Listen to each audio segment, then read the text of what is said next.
So today we're going to discuss the fourth section of our unit on chemical composition and look at what's called percent composition. Okay, so percent composition is the composition of compounds in terms of the masses of the elements instead of looking at the number of atoms per compound, which is what we've been doing with all of our conversions between grams to moles to molecules, things like that.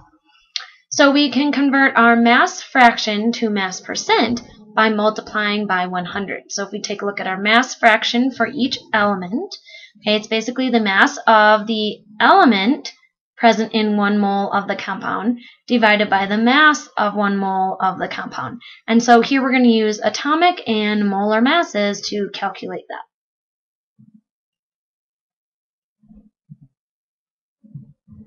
So keep in mind that when you're doing these calculations, all mass percents for the elements in a compound should add up to 100. So if for some reason it doesn't add up to 100, that means something went wrong or your molar mass is wrong. So just be careful to check on those things. Let's try an example. So we want to find the mass percent of each element in the compound ethanol, which is C2H5OH.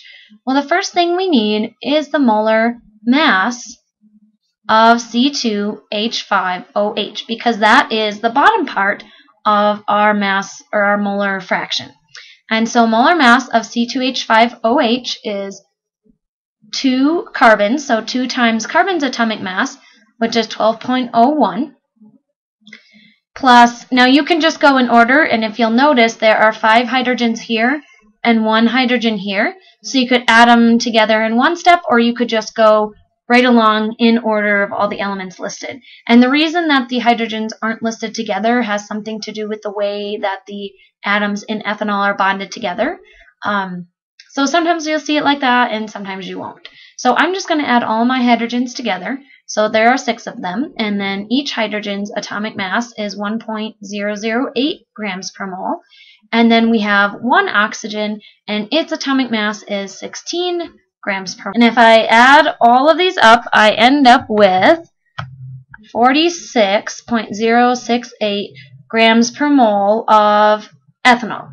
So now, if I want to find percent carbon, okay, think of this like calculating your grade. It's your points divided by the total. So we're taking carbon's mass, and since there's 2 carbons, we need to multiply its atomic mass times 2 divided by the total.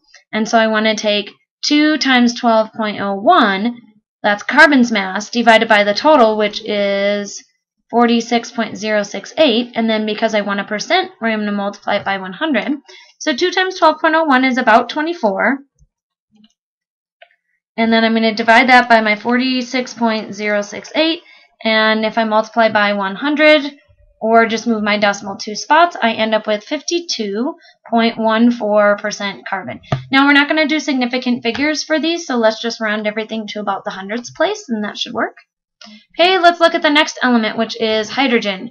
So here, where we talked about how the hydrogens were separate, when you're trying to find percent of the element, you have to add up the mass of all the atoms of that element. So putting them together up here was a good idea, because we are going to need to do the same thing down here. So we're going to take the mass that hydrogen contributes divided by the total.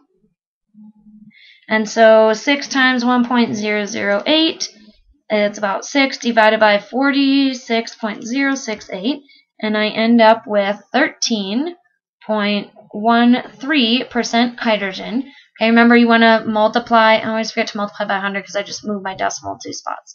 But multiply by 100 or move your decimal 2 spots. So percent hydrogen is 13.13. And now if we want to look at oxygen, well there's 1 oxygen atom. So its mass is 16 divided by the total, which is 46.068.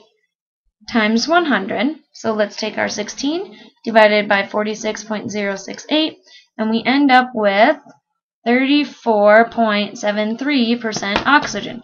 Okay, so that's one way you could have found your percent oxygen. The other way is to add up your carbon and hydrogen and then subtract that from 100, because if these are the only 3 elements involved, if we add the percents up, we should get about 100 or very close to that. Okay. Okay, so it's always a good idea to do each calculation individually and calculate your oxygen this way, but you could add these two up and subtract from 100, and it should give you the same thing. So let's just double check. Let's take our 52.14% carbon plus 13.13% hydrogen plus 34.73% oxygen, and we do get 100%. And unless we made a mistake with our molar mass, then we would say that this is good. Okay, so what I would like you guys to try then is to find the mass percent of each element in C10H14O. And remember, use the subscripts to get the number of moles of each element. Use the periodic table to get the number of grams in 1 mole for each element. And also remember that you need to find the molar mass of the compound because that is like your total percent or your total mass, not percent. Okay, here are your answers so you can check your work, and we will go over this together in class. Have a good day.